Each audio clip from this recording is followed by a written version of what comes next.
আর আপনার স্ত্রীরও বোকামি আছে, ও কথা আমি বলেছি যে আপনার স্ত্রীকে ফিরে যেতে হবে আপনার মায়ের স্বভাবে। শতদিন বলছি আপনার স্ত্রীকে ফিরে যেতে হবে আপনার মায়ের স্বভাবে। আপনারা ছিলেন 10 ভাই বোন, আর আপনাদের বাড়িতে ছিল 2 জন কিষান কামলা পাট, আর আপনার বাপের স্বভাব ছিল মসজিদ থেকে ফকির ধরে আনা। রাতে 2 জন করে ফকির ধরে নিয়ে চলে আসতো। বাড়ি কোথায় মুরব্বী? মসজিদে, এসার টাইমে, এসার সালাতের পরে।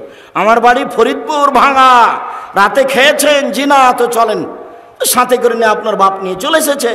আপনার মা ঢেঁকিতে ধান ভেঙে 16 জন মানুষের খাওয়া রেডি করতেন, কোনোদিন সমস্যা হয়নি। আর আপনার স্ত্রী এখন যেখানে রান্না করে সেখানে ফ্রিজ আছে, সেখানে তরি তরকারি রেডি আছে। 10টার সময় আপনি মেহমান নিয়ে গেছেন, গিয়ে বলছেন খালেদা একটু উঠো, খানা পানি রেডি করো। তখন উত্তর বলছে, হ্যাঁ তুমি রাতে মেহমান নিয়েছো, ঝামেলা পাকাও।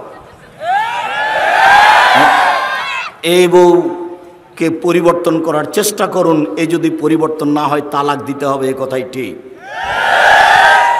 মেহমানকে তাকে খেতে দিতে শিখতে হবে। চাঁপায় নবগঞ্জের ভাষা তো ওকে তো খেতে দিতে শিখতে হবে, ওর বাপকে খেতে দিতে শিখতে হবে।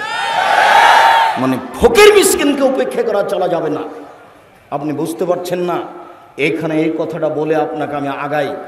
ফকির মিসকিনকে খেতে দেওয়া, অসহায় মানুষকে দান করা, এটা এত বড় নেকি যে 3টে বড় বড় নেকি একসাথে যা হয় ফকির মিসকিনকে খেতে দিলে তাই হয়। এক, কাল মুজাহিদ, আল্লাহর পথে জেহাদ করলে যত নেকি হয়, ফকির মিসকিন অসহায় মানুষকে খেতে দিলে, দান করলে তত নেকি হয়। 2, অলকেম, নিয়মিত রাতে তাহাজ্জুদ পড়লে যত নেকি হয়, ফকির মিসকিনকে খেতে দিলে তত নেকি হয়। 3, নিয়মিত নফল রোজা সিয়াম থাকলে যত নেকি হয়, ফকির মিসকিনকে খেতে দিলে তত নেকি হয়। 3টা প্রত্যেকটাই জান্নাতের জন্য যথেষ্ট। 1, আল্লাহর পথে জিহাদ, এটাই যথেষ্ট জান্নাতের জন্য। 2, রাতে তাহাজ্জুদ, শুধু জান্নাত নয়, দামি জান্নাত পাবে এটা দিয়ে, দামি। 3, নফল সিয়াম, নফল সিয়াম, এটার বিনিময় জান্নাত।